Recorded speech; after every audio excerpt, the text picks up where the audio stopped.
Hello, wine drinking people. Today is Thursday or Friday, January 26th, 27th, doesn't really matter. We're a little bit behind this week.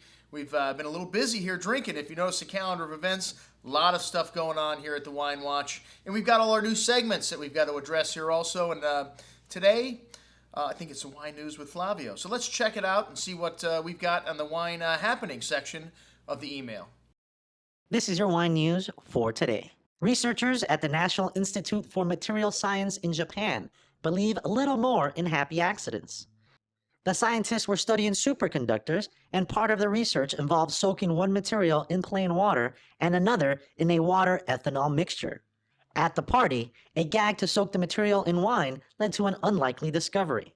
While the water and ethanol mixture increased superconductivity by about 15%, commercial alcohol worked much better, with red wine increasing conductivity a full 62%. Trouble continues in Australia, where the record floodwaters are causing concern for the Australian wine industry. Areas like the state of Victoria have seen floodwaters destroy an estimated 20% of the area's wine crops.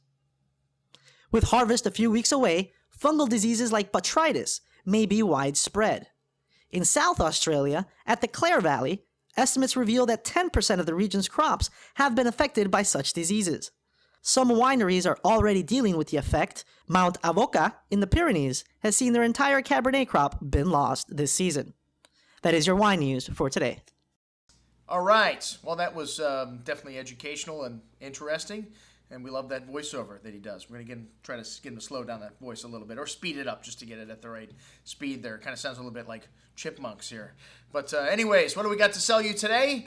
We have got one of our events next week, which we've got 4 events next week. That's right, folks. Tuesday night, dinner with Duccio from Principe Corsini. Wednesday night, we've got Dennis Bell here from Lewis. And then Thursday night, we've got Anthony Bell here from Beaulieu Vineyards. And this is a once-in-a-lifetime opportunity to sit down with a great winemaker like Anthony Bell and to learn how the masters make their blends. So we did this last year. It was a huge success. Everybody had a great time, very educational. And Anthony's, although he started his winery in 1991, his experience goes back in the wine business far beyond that, back to his homeland of South Africa. And he was once one of the winemakers for BV, and very influential in this isolation of the different clones of Cabernet Sauvignon. And the Clone 6 is kind of the clone he has made famous at BV, and continues to do excellent work with under his own label. The Clone 6 was my favorite of all the clones. Actually, my blend, I think, had 65 or 75% Clone 6 in it last year. But hey, we've got the same vintages of wine, believe it or not. 2007, a great vintage from Napa Valley, and we're going to make a little assemblage. We've got Clone 4, Clone 6, Clone 7, and Clone 337 in Cabernet Sauvignon. And then we've got a few other varietals to throw in there, Petit Verdot, Merlot. Those are other Bordeaux varietals. And really, like I said, a fascinating education to show you the different clones of Cabernet Sauvignon. And then a few other Bordeaux varietals. You know, in Bordeaux, they throw their blends together almost immediately.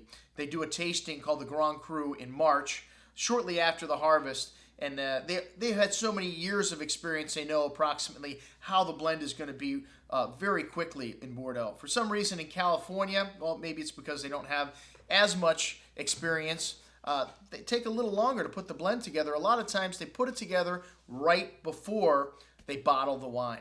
So tonight we've already got wines here that are finished, obviously, but these are actually single vineyard wines. Anthony does not make these for commercial release. They are only for experimental purpose, like we have tonight. Well, check it out. And hey, we've got 2 parts of this tasting. If you don't want to sit down and do the blending seminar, you can taste through Anthony's new releases. We've got some tasty treats from Tony we'll be serving, and that's just $35. If you want to sit down and do the blending seminar, well, you get to taste the current releases, and then we're going to sit down and do the blending seminar. So it's kind of like a 2-part event. You can participate in one and both. And check it out along with all of Bell's current releases on today's email. I'm your host, Andrew Lampasone for the Wine Watch, signing off, saying remember, always drink the good stuff first.